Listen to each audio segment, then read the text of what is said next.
I remember the first time that I did consider speaking to a therapist or seeking help, and I told a family member about it, and me dijeron, pero si no estás loca. Quick note before we get into this one. We're not therapists or mental health professionals, just two sisters sharing what we've personally been through. And if anything in this episode brings something up for you, the 988 Suicide and Crisis Lifeline is available 24/7. You can call or text 988. Hey, welcome back to Estamos Bien, I think. I'm Josie. And I'm Toti. And we're two first-gen sisters who are still trying to figure it out. And this is a space that we created for you, who is also trying to figure it out with us. Today, we're getting into something that a lot of us carry, but most of us were never given the space or even the language to talk about. Because for a lot of us, especially growing up in Hispanic or immigrant households, mental health wasn't something that was openly talked about, or if it was talked about at all. Yeah, so you just carried it. If any of that sounds familiar, this one's for you. Estamos Bien, I think, podcast. First and foremost, I think it's important for us to define what a mental load is to us. Yeah. And I just want you guys to keep in mind, this is our own opinion. This is our own experience. Our own experience with mental health, and we are not speaking for anybody else. Yeah. This is just what we've experienced and what we've seen. So I think that's what I want to start with. What define mental load for you? Like, what does that mean? Ooh, that's a really good question. I feel like for me personally is definitely mental exhaustion and overthinking. What does that look like for you? I feel like it takes up, I don't know how to explain it. Like what does overthinking mean? Overthinking for me is like, it's very, I don't know how to explain it. It's hard, isn't it? Yeah, like it's just overwhelming, like constant thoughts in your head. Oh, I should probably take this off. Yeah, that's what, when I try to explain somebody what overthinking is to me, Yeah. I hadn't really thought about it until we were out doing our outline for this episode. Oh. And it's kind of hard to explain if you haven't experienced it yourself, because overthinking is literally that. You're just constantly overthinking every situation, everything that everyone says, everything you do, everything somebody else does. It's constantly trying to read everything. Yeah. And it is so tiring. What does your internal dialogue sound like? Like, what is your brain? Oh my gosh. How does your brain work when you're overthinking? For me, I feel like overthinking is something that I do naturally now. Like, I don't even process that I'm doing it until somebody else points it out. But my inner dialogue is literally like, did you see that person? Why did they do that? Why did they move their eyes that way? Why did their tone of voice change? Why are their feet pointing the other way? Do they not want to talk to me? Are they uncomfortable? Yeah. Or it's like, I can't believe I said that. Why did I say it that way? That's so embarrassing. Yeah, that's so embarrassing. Are they gonna think that I hate them? It's constantly, every single thing that I do, even when I'm driving, I'm like, oh my gosh, I'm going too slow. The person behind me is gonna hate me. I'm like, oh, I didn't turn on my signal in time. Gosh. It's constant. That's crazy, because when I drive and I feel like, you know how like you drive and then there's a stoplight and then it turns green and I'm like not fast enough. I'm like, I'm scared the person behind me or next to me is gonna shoot me. That's what. I'm like, oh my god, I need to pay attention more. What if they're gonna shoot me right here? I'm like, that is what overthinking. You start. It's so bad. You start thinking about every negative, every negative thing that could go wrong. Right. That's exactly what you're thinking about, and the probabilities of somebody stopping and shooting you because you were too slow is like very rare. Like that doesn't usually happen, but your brain convinces you that's what's gonna happen. Yep. That is so crazy. That is insane how our brain works like that. So you always feel like your mind is constantly on. Always, for sure. Even when you go to sleep, or even when you're trying to go to sleep? Ooh, that's a good point. No. What? I know some people like can't sleep at all. Yeah. Because they're constantly thinking. But And for me personally, I love shutting down. Yeah. So, like, the minute I have the chance to sleep or Sorry, guys. try to ignore my problems, I'm like, sleep is the answer. And I can easily fall asleep, so I can ignore my You can thoughts. You can, like, when you're in bed, you can easily just turn it off. Mm-hmm. Oh, yeah, That dude. is insane. Oh, yeah. How do you do that? Dude, I don't know. Do you know how you do that? No? Do you just, like, sit there and be like, ¿cuántos borreguitos? Uno, dos. No. No? I'm just like, What? yeah, I can. My brain is so insane. We'll talk about it later in this episode, but like my brain shuts things off when I tell it to. Just really scary. Mm-hmm. That's my superpower. Dude, that is a superpower. I also, definitely feel like that's a superpower. Yeah. I cannot tell my brain to shut off. Yeah. That is cool. I know. Yeah. It's cool, also scary, dude. It's so scary. Why is it scary? Because it affects you. It affects everything you do. What do you mean? So, you lose your sense of feelings, for sure. Okay. So you're kind of like a walking zombie, like, which is bad because as a human, you're supposed to feel all of your emotions. And for me personally, I hate that.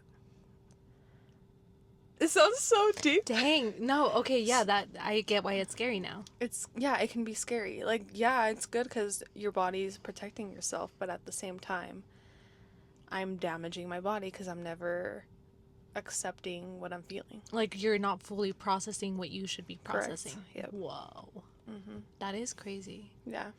Okay, yeah, I can see how that's scary. Dude, that is heavy. Yeah. That is really heavy to carry. Dude, I know, and it's so bad. Yeah. I think that that's something that I also, when I think about overthinking and when I think about all the mental turmoil that's happening in our heads, I kind of picture it as when you're carrying like a big bag full of rocks, like a bunch of rocks. Ooh, and yeah. you're having to carry it with you everywhere. Like, to me, that's what my brain feels like. Right. It feels so heavy, and then I have to carry it everywhere with me. Yeah. Even when I go to sleep, like, I can't shut my brain off like you can. So I have to force myself to be like, this is something that I can deal with tomorrow. Like, right now I need to sleep. But it's like always carrying that bag of rocks. Yeah. And it's exhausting. It is exhausting. It's so exhausting. And then sometimes I feel like it also shows up as guilt. Yes. So it's not always, maybe it's not always like your brain telling you that something's happening or something's going to go wrong, but it also just feels like guilt. Mm-hmm. And I think that that's something that happens mostly, I don't want to say mostly, but it happens a lot to first gens. Yep. Would you agree? I agree. I also think the guilt of wanting more. Yeah, exactly. Because, like, let's be honest, our parents leave their countries and they leave their families, they leave the only world that they've ever known to give us something better. And sometimes what they want for you is not what you want for yourself. Mm-hmm. And sometimes you're like, okay, well, but I don't want to work a job where I'm physically in pain all day. Like, I want more than that. Yeah. And then you feel guilty because then it's like, well, my parents did that for like 40 years. Like, yeah.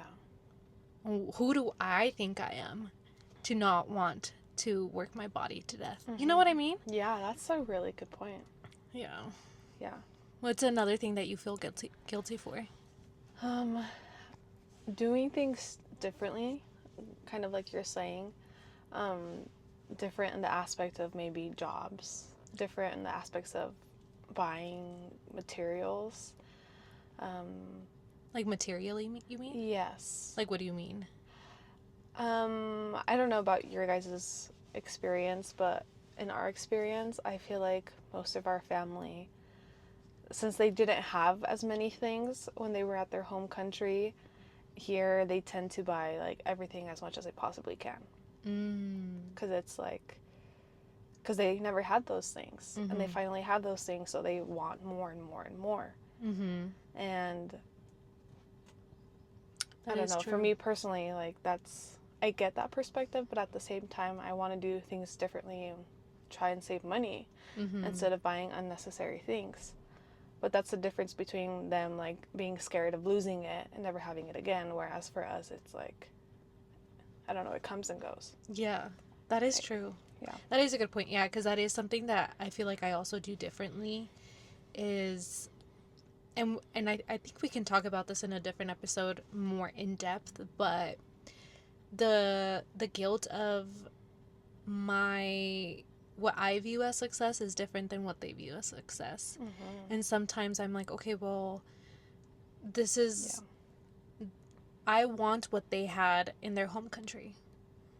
Like, I want to be able to hang out with my family, and I want to be able to, I don't know, I want to be able to have my time back, and they left all of that so that we could have a better future in terms of like we will have careers and we had homes and stuff like that. So it is, I do feel guilty in the sense of like, am I doing enough because of their sacrifice?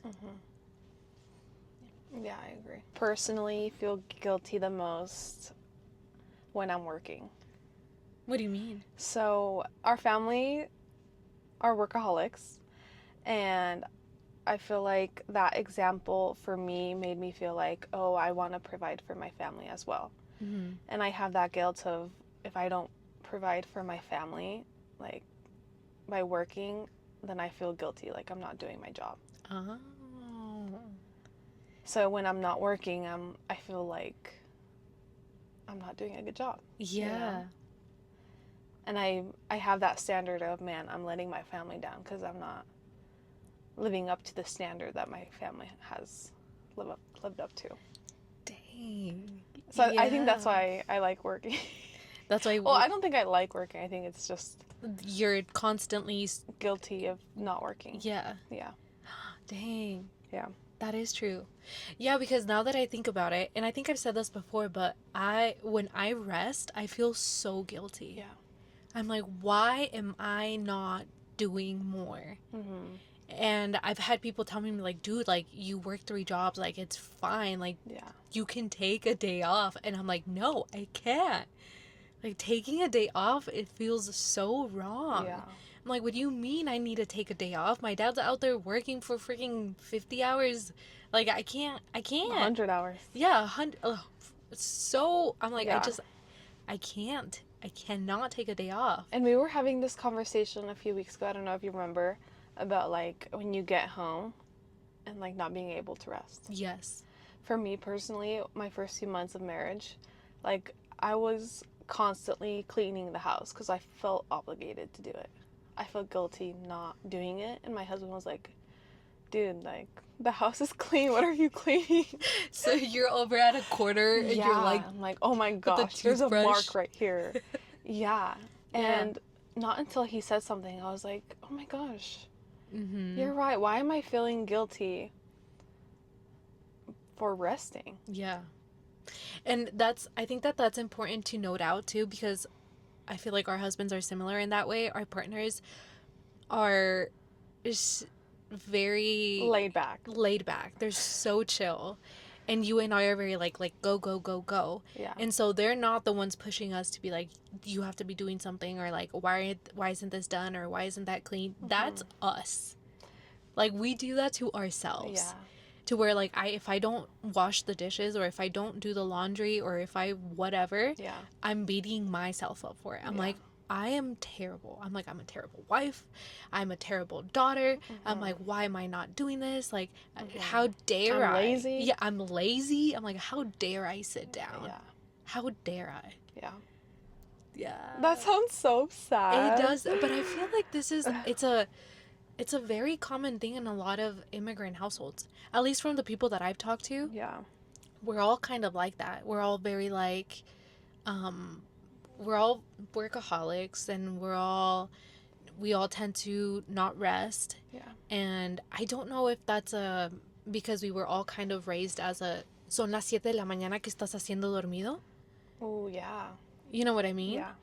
or if that's because our parents they lived in a different time and they did have to work. They were obligated to do that. Like a lot of them had to start working at 7, 8. They didn't even finish school because they had to go to work. So that makes a lot of sense, because for them, if it was normal, then they thought it was normal to pass it down for their kids as well. Exactly. Yeah, and that's kind of just how it is. Like, if what we view as normal now is probably not normal. Right. But we don't know that, so we'll probably pass that on to our kids. That's true. Yeah. And when you're constantly feeling like that, do you think it starts to affect on the decisions you make? Oh, 100%. Yeah. Yeah, because like you said earlier, like me feeling guilty with resting, or me feeling guilty that I'm not working enough, makes me take on more than I can handle. So obviously, like, I have one job now, and I'm like, I need to be doing more. So I should be, like, maybe I should get another job. Yeah. And then maybe I should get another job. Or maybe I should be doing other this. So then it starts affecting the decisions that I'm making and bringing on more to my plate that I know that I can handle. Like, I know I can't do 3 jobs, but my guilt makes me think that I can handle it. Yeah. What about you? I fear of making the wrong decisions, and I feel like I'm scared of upsetting my parents. Like, that scares me. I know it doesn't sound right. Yeah. But it's just that fear of, like, oh, if I don't do this, like, they're gonna hate me. And they did all of this just because they tried to put their kids in the first place. Yeah. Dang. And I think it's on that topic, I think it's important for us and for you guys to understand that being grateful for what your family did and being grateful for all their sacrifices, that you can still feel that conflict, but make your own path. Yeah. If that makes any sense. Yeah. Like, you can still feel conflicted, but still try to figure out what is better for you mentally. Like, what's going to benefit you health-wise, I guess. Yeah. Yeah, that's a really good point. Yeah. Because, I feel like a lot of first gens are going to agree with you that their fear of disappointing their parents comes from, a lot of their sacrifice and... Right. And you feel obligated to. Exactly. But yeah, I do think that you can be grateful for your family and still feel conflicted about your own path. Yes. Talking about fear of making the wrong choice, do you feel that more with a certain aspect of your life? Like, do you feel that more with, like, your career? Do you feel that more with materially or financially or family? Yes, on everything. On everything? Yes. Yeah. Is there one that's more than the other? Financially, for sure. Financially, I guess in our situation, we always lived financially restricted. Okay, yeah. So for me, I'm, like, always terrified of, like, we need to make sure we have enough money for this. Like, let's say I'm at the store and I'm like, oh my gosh, I really want this, but I'm not gonna get it because I don't have the money for it. And I could have the money for it, but I feel guilty if I bought it, and I know I would think about it. Dang. Which sounds so sad, but eventually, I'm not saying, like, I don't ever buy myself some things, but I definitely prioritize having money for my family than being in debt or being scared of being in debt. Dang, yeah. So I live my life very carefully financially as much as I can. Yeah. I mean, I think that's a good thing. Yeah. But I do think that it comes to a point where it's like, okay, well, are you hurting yourself, or are you know what I mean? Yeah. Like, is this actually benefiting you, or is it hurting you more in the long run? Right. And I think that a lot of the decisions that you make is like that. Yeah. Shoot, I hope you guys can't hear that. Oh, he's, like, right next to us. Oh my god. I see why people have podcast studios. Yeah, dude. I think that when you don't have the blueprint, or when you don't have a blueprint, it's really hard to make decisions and feel good about the decisions you're making. Yep. Because nobody else has done it. And so it's, I don't know, I just feel like it's a lot harder as a first gen to make certain decisions or feel good about making certain decisions because you're the first one doing it. Yeah, I agree. And I think one of the bigger things that I've noticed personally being a first gen is struggling with my identity, I guess you would say, is struggling with not feeling ni de aquí ni de allá. Yeah. Feeling too American for the Mexican and too Mexican for the American. And so that takes a mental toll on you, honestly. When did you start feeling that? At what age? And what happened, I guess, for you to finally realize, like, oh, I don't belong anywhere? To where, like, I wasn't fully understood at home or Yes. elsewhere. I'm going to say when we moved. I think so. I think it wasn't until we moved here that I noticed that I was like... We moved states. Yeah, when we moved states that I was like, oh, like, I don't really belong anywhere. Like, I'm not... Like, I'm too... I'm too Mexican here. Yeah. And when I went back home, I was like, dang, like, I'm too white. I'm too... Yeah, I'm like, I don't really belong anywhere. Yeah. I think that's when it was. So I was maybe like 16, 17 when I was like struggling. And I think also I was a teenager, so maybe it had something to do with it, just being a teenager and trying to figure out who you are and where you belong. But yeah, I think 16, 17. You? Wow. It was the same for me when I moved states. Because the state we're living in now, it's not very cultural. You don't really see as many colored people. And I definitely felt out of place. Like, I felt like I was standing out. Yeah. Like, I felt like I was definitely the darkest out of all the people in my school. And that for me was so weird, because at my previous school, it was like, it was a blend. And when I came here, I was like, oh my gosh, this feels weird. Yeah. And it was harder to relate to with other kids because I guess they never knew what kind of background I had, whereas in the previous state, everyone knew. Like, everyone had that, like, oh, I know what you're going through. Yeah. Because it was a mutual thing. That's true. Yeah, it was a lot harder to be somewhere where you were the one that was standing out, I guess. I do feel extremely grateful that I mostly grew up, like, in my childhood, grew up in a society that was, how do you say, cultural, that was diverse. Diverse, yeah. Just because that way, I don't know, I didn't have an identity crisis. I never felt alone, and I feel like if I grew up without diversity, I think I would definitely have an identity crisis. Like, not knowing what I have, what I don't like, what my culture likes. Yeah. That is true. Yeah. Yeah, I am also really grateful that we grew up in a more diverse place.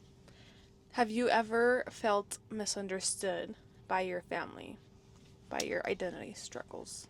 Yeah, I mean, and I think that just comes down to our parents don't really understand. And there wasn't... I feel like the only people that really understood what I was going through was my cousins, who were also going through the same thing. Yeah. But in our immediate family, it was hard because your parents don't understand that you're struggling. I mean, maybe they do understand that you're struggling with not belonging anywhere, but they don't understand it to the extent that they also went through it. That's so true. You know what I mean? They were going through it too. Yeah. Yeah. Yeah, obviously they were going through it too. Just differently. Yeah. That is really true. Yeah. One thing that Sochi and I do want to do with this episode is talk a little bit about the lack of mental health support. Not not just in our culture, but in general. Because I think that is a really important thing to talk about. It's so important. It's not something that is usually discussed in households. I mean, now I think people are opening up more to it, but it's not something that we grew up with. It's not something that we talked about. And I know a lot of people of all different types of cultures are the same way. Right. And it's not until recently that it's become more of a movement, I guess, to talk about it. Yeah. But did you notice the lack of mental health support, not just in our family, but did you notice the lack of help in other areas like work or school? Oh, yes, for sure. Really? Yes. I at first I didn't really know what mental health was, but as you grew older, you started to see more, see things a little differently, and the support that I saw for it was never there, especially for school. For me, like in high school, I remember high school for me was very stressful in regards to like grades. I was like I wanted to get good grades. And that pressure of like getting good grades, and then like the pressure of having to go to college. And I remember me like going to my counselor because I don't know, I forgot what was going on with my counselor and my grades, but I sticked for help because I was getting like really stressed. I was having really bad anxiety, and like my counselor did nothing to help, dude. Dang. Isn't that what they're there for? Yes. And I feel like the counselor was more like, oh, like, it's gonna pass by, like, just deal with it for now, type of thing. And that's when it hit me, like, wow, like, I reached out for help from an adult, and then, because I was struggling with my anxiety and of, like, I guess trying to get good grades, and I got, like, pushed to the side, and I was like, Dang. This makes a lot of sense why people suffer mental health in silence. Yeah, dude. Oh, so because that is the thing, at least in our household, it was always like, just get over it. Yeah. Like, you're exaggerating. Estás exagerando. That's not real. That's not real. It's all in your head. Like, be strong. So it's crazy to me to hear that also happened to you at school. At school. So it was at home and at school. Yes. That is crazy. Yeah, it did. Even as an adult, when I first started my big girl job and got health insurance and all of that, I remember asking if the package included mental health. Oh. And they were like, no. And I was like, but mental health is also part of your health. Yeah. And they're like, no, that's something totally different. Like, we don't do that. And to me, I was like, that's so, why wouldn't you emphasize the importance of mental health just as much as your physical health? And that's also when I realized, I was like, wow, like, mental health really, there is a lot of lack of support for it. Yeah. And of course, things have changed since then. But I do think that it's still something that not many people talk about. Why? Why do you think mental health was not talked about in households? Like, what? Do you think it's just because they don't like talking about deep stuff? I think that's it. I think it's uncomfortable. I think it's an uncomfortable topic, and I think as humans, we don't like to talk about uncomfortable things. And I think for a long time, it was a societal thing too, that it was like, we don't talk about this, it's uncomfortable, or it brings up subjects that make us sad or make us angry. Yeah. Or just topics that don't make you feel good, and what doesn't make you feel good, you avoid. Yep. That's true. What do you think? I think so too. Yeah. Yeah.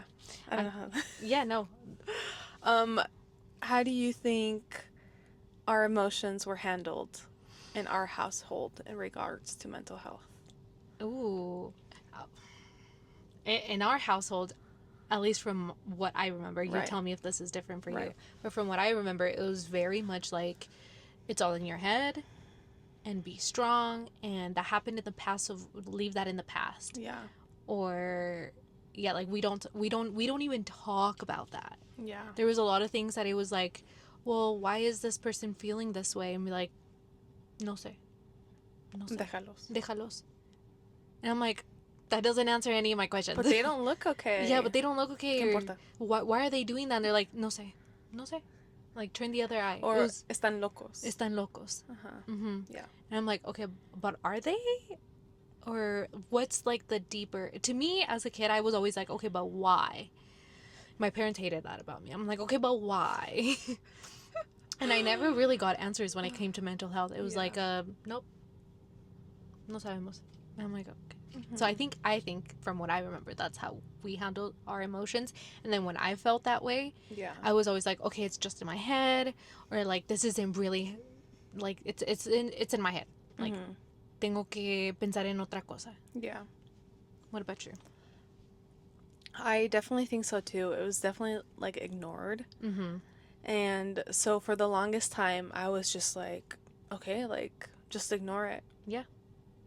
Just ignore it. And there came a point in my life where like I felt like, I don't know, some internally, because I never expressed it, because obviously when we expressed it we were like, don't talk about it. I don't know, I felt like some weird things going on with me, especially my anxiety. So like I never verbalized it because I thought like I'm crazy, like maybe this is just a me thing, like it's probably not a worldwide thing. Yeah. Like, I'm the only one that's feeling this way. So, like, why talk about it? Yeah. Because I've been told to not talk about it. Yeah. And I think that's a good point to point out, is that a lot of us didn't just lack the support. We lacked the awareness that support even existed. Yeah. We didn't even know that there was support for it because, we felt like we were the only ones. And I don't want to say all of this and be like, oh, it was because of my parents. No, my parents, I feel like they did the best that they could with the knowledge that they had. And that goes for a lot of things, and I feel like a lot of people will agree with that, is our parents were really just trying their best. And also a cultural thing, like, and they had a lot going on. Exactly. Like so many things at once, like moving, language barrier, financial, like they were literally just trying to survive. Yeah. So I think that last thing on their mind was mental. Exactly. The last thing. Like, why are you asking me that? Yeah, exactly. We need to go buy food. Yeah. I'm like, I don't know what they're saying. Like, chill out. Yeah. But yeah, so therapy and that mental health and all of that was just, it was unfamiliar, so it was uncomfortable. What do you think about therapy? This is a good question. Let's start with, what do you think about therapy? Did you ever feel like you need therapy? And what are your thoughts now as an adult with therapy? So I'm kind of gonna talk about this, or give you my answer based off of two things: culturally and me myself, because I think that they both kind of tie in. Okay. So culturally, in Hispanic communities, it's not something that you do. Therapy is not something that you do. It's not something that you talk about. It's not necessary. It's seen as something that you only do if you're crazy. Personally, I have been asked many, many times by many people to go to therapy since I was a teenager. Really? Yes. I did not want to go to therapy. It felt, to me, this is me personally, I felt like nobody needed to know my business. I was like, why am I going to go talk to a stranger about my business? Right. I don't want to. I don't want to tell them what's going on. Yeah. I'm like, I don't know this person. How am I going to trust this person? And I'm going to go and tell them my whole life story? Like, no. Yeah. And also, I did feel like it wasn't necessary. I'm like, okay, but I'm like, fine. Like, I don't know. I just felt fine. Why did they tell you that, though? What was it? Usually adults that would tell you that as a teenager? Did they ever tell you what they were concerned about? Oh. Yeah. Did you agree with them? Or were you like, you know what you're talking about? Now that I'm an adult, I see what they saw, but as a teenager, I didn't. And a lot of it was, you need to go to therapy because we had been through a lot of traumatic events. Right. And also because I was at a point in my life where I was making a lot of dumb decisions. And I think that the adults in my life saw that and said, if you don't get help, like, you're going to end up in a really bad place. And as a teenager, you don't see that. Yeah. Now as an adult, I'm like, oh my gosh. But as an adult, I mean, as a teenager, I didn't see it. But wow. I remember the first time that I did consider speaking to a therapist or seeking help, and I told a family member about it. And in the best of their intentions, like I said, this is a cultural thing, me dijeron, pero si no estás loca. And I remember thinking, I'm like, no, pues, I'm not. I'm like, I'm not crazy, so why am I gonna go see a therapist? Oh my gosh. Yeah. Wait, who told you that? I'll tell you later. But yeah, I'm like, okay, yeah, like, they're right, like, I'm not crazy. Negación. Negación, literally. But here's the thing. I started thinking, okay, pero ¿por qué no estoy loca?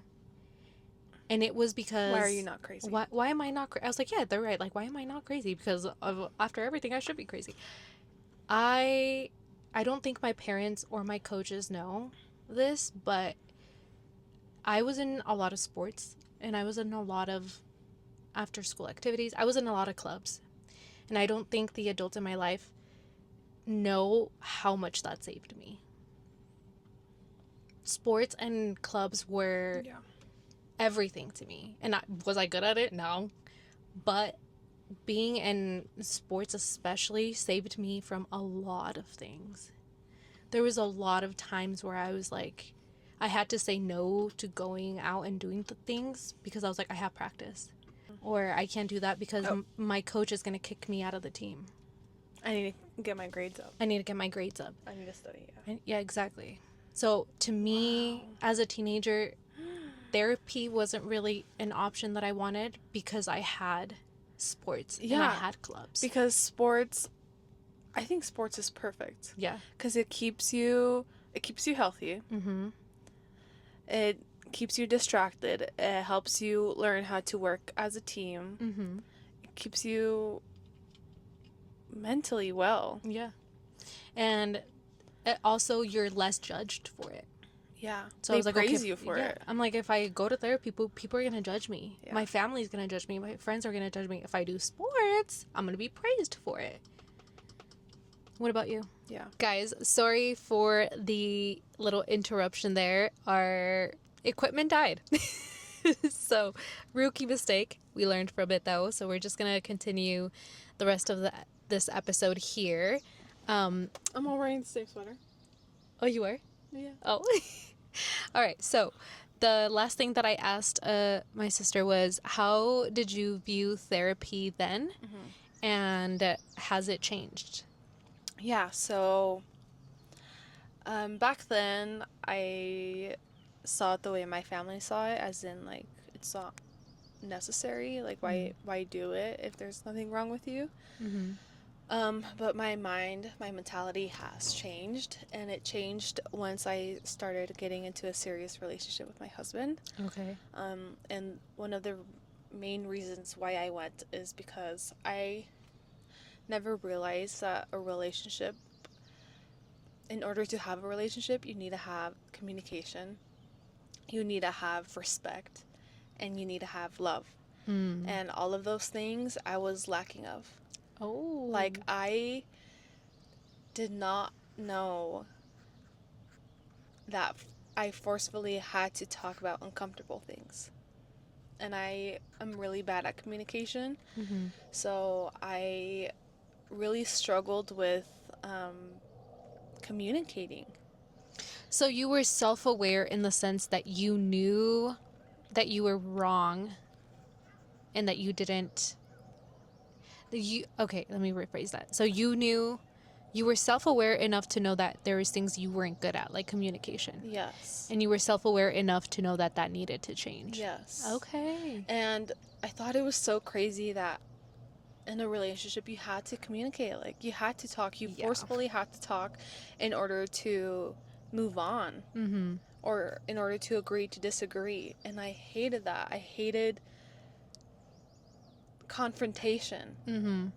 Or anything uncomfortable. Yeah. Like, I thought for me, for the longest time, like, I would just ignore it and, like, I guess hold a grudge for a long time, but never speak about it. And I knew that if I wanted to better myself, I needed to stop being in denial or stop being oblivious. Yeah. Ooh. And I was like, if I want my marriage to work, because a lot of things, like, the way you handle things now is the way you will handle them when you're in a marriage. And I knew or felt that my marriage was not going to be off to a great start because I didn't know how to love my husband. I didn't know how to respect him or respect his authority, or I didn't know that I had to communicate my feelings with him. Like, I was just in denial and oblivious for, like, this whole time. And I was like, great, like, if I want to get married to him, but I forcefully, if I want my marriage to last, for the sake of him, like, I need to grow up. Like, you knew that you needed therapy to help you with these things. Yes. Did you think that you could learn all this on your own, or did you feel the need that you needed some professional help? Yes, that is why I went to professional help, because there's no way in heck I could do this by myself. I love that you mentioned that. Yeah. I think that is so important because I do not think that therapy is for everyone. And I do want to say that. Yep. This episode isn't for you guys to be like, I need to go to therapy and they're telling me to go to therapy. No. That's not the case. No. I don't think that therapy is for everybody. No, it's not. I don't think that it helps everybody. But in your case, you knew that you couldn't do it on your own and you needed some additional professional help. Yes. And I think that that's the topic that needs to be talked about more is we no siempre podemos hacerlo just us. Yep. We can't just do everything ourselves. Sometimes we do need that extra help, and there is nothing wrong with that. Yeah. And you just feel helpless. And I knew it's like, I know relationships aren't like this. Like, I know for a fact they're not. And I feel like we were raised in a world that we're like that, which shouldn't be like that. So when it finally clicked to me that I was in this relationship, it was like, this is not how a relationship be. A relationship, you need to show love. You need to respect each other. And I don't want to do the same mistakes, you know? Dang. Oh, I'm so proud of you. I'm so proud of you for breaking that cycle, for being like, this is not how it's supposed to be, and I'm going to be the one to change this. And I do want to say, I am, like, still learning. Yeah, of course. We're still learning. It's, like, the hardest thing ever. But that's my point of view, why I finally was like, you know, screw it. I don't care what my family says. They will think I am insane, but whatever. Yeah. Dang. I know. I'm so proud of you. I'm so proud of you for breaking that cycle. Yeah. I will say, you inspired me to go to therapy. Really? Yes. Really? Yeah. Because oh my gosh.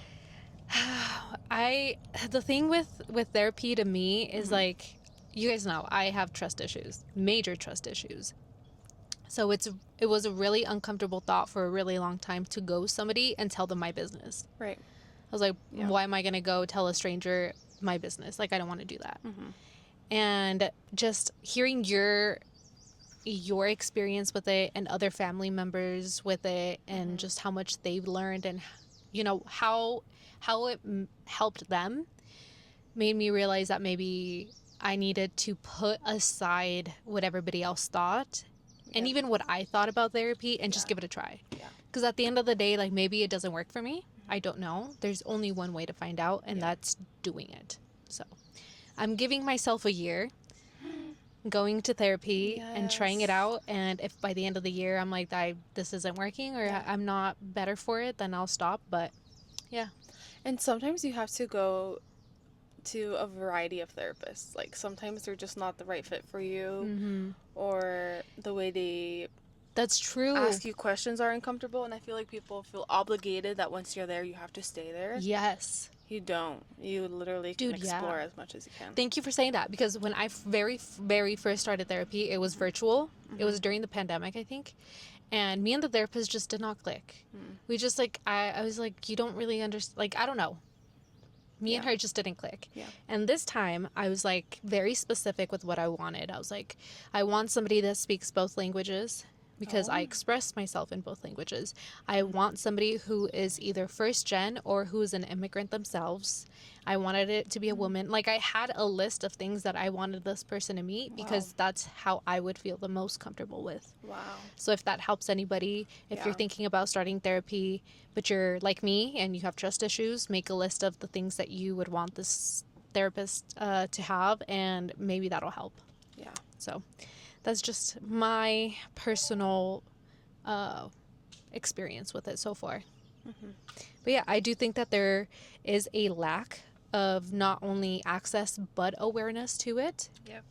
I think that awareness is something that social media and just, this new day and age, we're making it more aware, but the access to it is still hard because it is expensive. It is really expensive. And because of that, a lot of people don't seek that help because they can't afford it. Thankfully, I am in a position where I have insurance and it covers most, if not all of it. But I will leave some resources for everybody in the description if this is something that you maybe want to try, but you can't afford it, or I'll just leave some resources. With that being said, I don't necessarily think that therapy is the only way to better your mental health. I agree.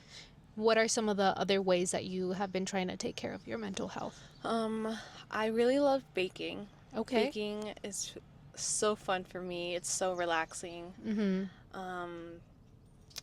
Another good thing I've heard, but I've only done it a couple times because I'm really bad at it, is journaling. Oh, yeah. Like, if you need to explode or, like, vent and you don't want to tell anyone, you just write it down.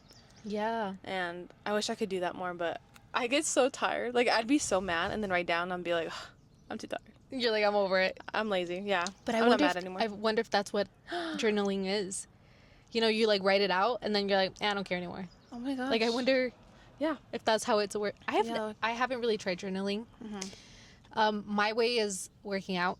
Yeah, dude. You can tell that I am in a bad position, or I'm having a rough time when I haven't been to the gym in a while. I'm not like a gym rat or anything like that. Don't ask me about calorie deficit. I don't know anything about that. But just working out, moving my body is what helps me. So I think that there are other ways to help your mental health. It doesn't necessarily have to be going to therapy. Journaling, baking, working out, all of that. Oh, for sure. I do want to share with you guys some statistics because I think that this is important to talk about. And I just found it really interesting. So young adults ages 18 to 25 had the highest rate of mental illness at 36.2%. So this is something that a lot of young people are struggling with. It is. And only about half of those actually receive treatment. Yeah. And the majority of those are women. So women are the ones to experience more mental illnesses, but they are the ones who seek help the most. Wow. And this statistic made me really, really sad. Even though women are the ones to experience more mental illness and they're the ones reaching out for help, men are the ones that make up nearly 80% of suicides. That is so sad, dude. That is 80% is a lot. It is, yes. So much. It is so much more than I ever thought.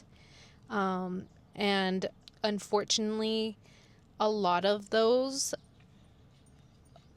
I mean, we don't know what the circumstances were. We don't know if there was a lack of access to help or they just didn't feel like they needed the help, or we don't know, right? But I do feel like men tend to not have that many resources, meaning we as a community lack supporting them or hearing them out. I feel like men have it so hard to the point that they're told, like, don't cry. Yes. Don't cry. You're acting like a girl. Yes.